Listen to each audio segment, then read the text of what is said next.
मनुष्य की बुद्धि संगत से प्रभावित होती है।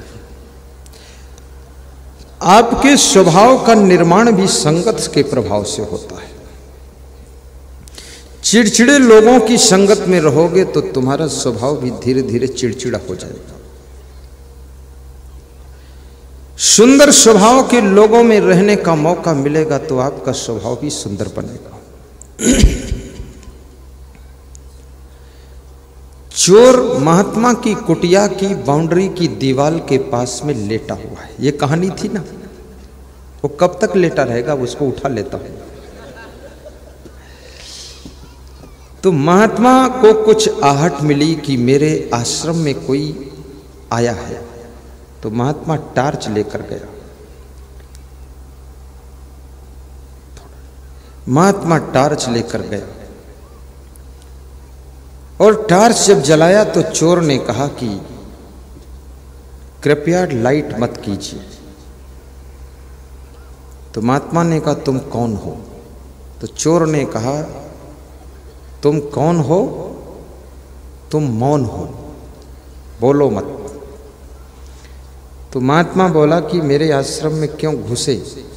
बोले आश्रम ही एक ऐसी जगह है जहां सभी को आश्रय मिलता है, और आश्रय नहीं मिले तो आश्रम कैसा? चोर बुद्धिमान था, प्रवचन सुनाने लगा।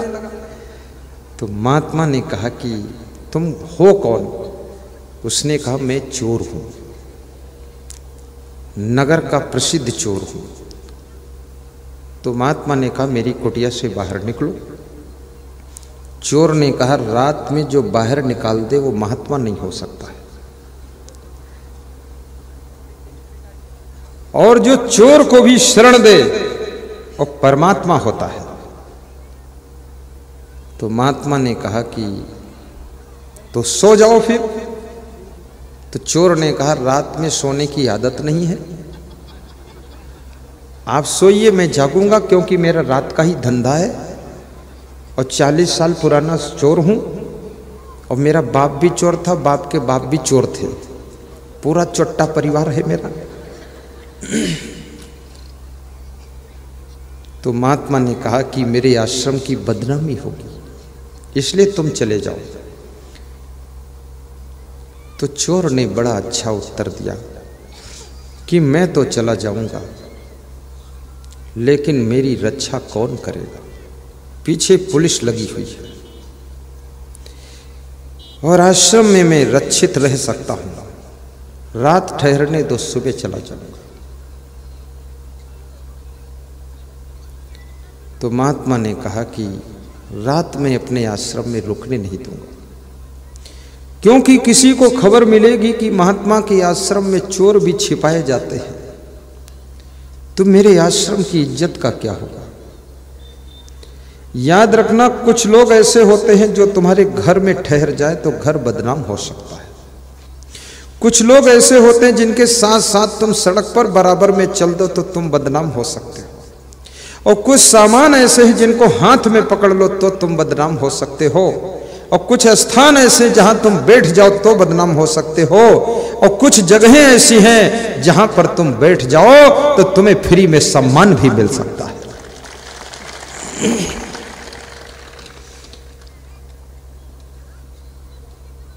तो चोर ने महात्मा को समझाया कि परहित सरिस धर्म नहीं भाई, आप तो साधु संत ठहरे, मेरे प्रति आपको परोपकार करना चाहिए, ठहरने दो।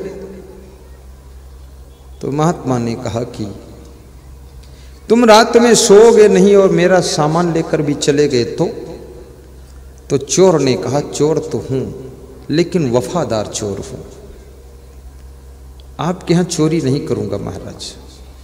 तो महात्मा ने कहा ठहरो। महात्मा चोर की चिंता में रात भर सो नहीं पाया। महात्मा भी जागता रहा। तो महात्मा ने रात में पूजा पाठ शुरू कर दिया। सोचा डबल पूजा कर लेता हूं आज, जब जागना ही है। सवेरा हुआ, फिर महात्मा ने चोर से कहा कि अब जाओ तुम। चोर ने कहा ठहरो, जल्दबाजी मत करो। भक्तगण आने लगे, पूजा करने वाले मंदिर में लोग, मंदिर में पूजा होने लगी। महात्मा जी को कोई फल भेंट करने लगा, कोई माला पहनाने लगा। तो महात्मा जी ने चोर से कहा, अब जल्दी निकल जाओ, नहीं लोग देखेंगे तो क्या होगा। तो चोर ने कहा कि अब तो मैं कभी नहीं जाऊंगा, यहीं रहूंगा। बोले क्यों? अरे बोले मैं चोरी करके देख लिया, इसमें बहुत दुख है। जंगल बंगल भागना पड़ता, खेतों में भागना पड़ता है, मारपीट झगड़ा होता है, दुख मिलता है।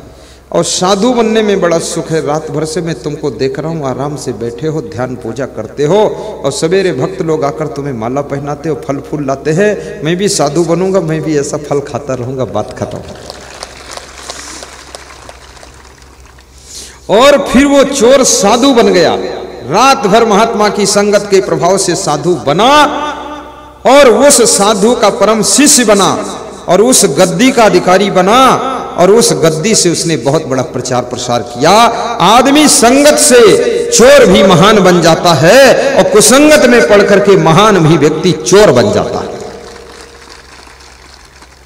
मंथरा की संगत में कैकेयी भी गलत निर्णय लेने लग जाती है, और एक मंथरा ने कैकेयी की बुद्धि को बहकाकर अविद्या की स्थिति को बिगाड़ दिया। याद रखना, आजकल एक एक गांव में 10-10 मंथरा हैं। उन गांवों की क्या दशा होती होगी। और कितने राजनीतिक पार्टियों में भी मंथरा बैठे हुए हैं, इधर उधर बहकाने का काम करते रहते हैं। और कितने आश्रमों में भी मंथरा घुस पड़ते हैं, आश्रम में भी बहकाया करते हैं। अभी मैं दिल्ली गया था तो एक महात्मा कह रहा था, मेरा आश्रम तुम ले लो, करोड़ों का आश्रम है। तो मैंने कहा मैं तो नहीं लूँगा, मैं तो अलग ही बनाऊंगा जब बनाऊंगा। तो बोले क्यों नहीं लोगे? मैंने कहा मैं इसलिए नहीं लूँगा कि आपको क्रोध बहुत आता है, कभी मुझको भी डंडा से मारोगे आप, और मेरे संतों को भी पीटोगे। ये कोमल कोमल संत हैं बेचारे, सब दुखी हो जाएंगे। और ये संत हैं छोटे छोटे, अभी उतना अनुभव नहीं, गलती हो जाती है। तो उन्होंने कहा कि मैं आपको देना चाहता हूँ। मैंने कहा मैं लेना नहीं चाहता। तो बोले तो कौन लेगा? हमने कहा चाहे जो कोई ले। तो बोले एक चेला था, तो पड़ोसी ने बहका दिया और चेला मेरा भाग गया है। आप अपने घर की स्त्रियों पर भी नजर रखना कि कोई उनको बहका तो नहीं रहा है। अपने भाई के ऊपर सूक्ष्म नजर रखना, उसको कोई बहका तो नहीं रहा है। अपने दोस्त पर भी दृष्टि रखना कि उसको कोई बहका कर उसका दिमाग तो नहीं बिगाड़ रहा है। और आप उन सब पे नजर रखना जो तुमसे जुड़े हुए हैं, क्योंकि तुम्हारे संगठन के चैनल को तोड़ने के लिए लोग बहकाने का काम करते हैं और तुम्हारा चैनल बिगाड़ देते हैं। और ये भी निवेदन करूंगा, किसी के बहकाने से बहको भी मत। किसी गाय को बहकाओ, वो नहीं बहकती है। कोई भैंस को कितना बहकाओ, नहीं बहकती है। तुम भैंस से भी ज्यादा गिरे गुजरे हो, किसी के बहकाने से कैसे बहक जाते हो। थोड़ा अपनी बुद्धि विवेक का प्रयोग भी करो।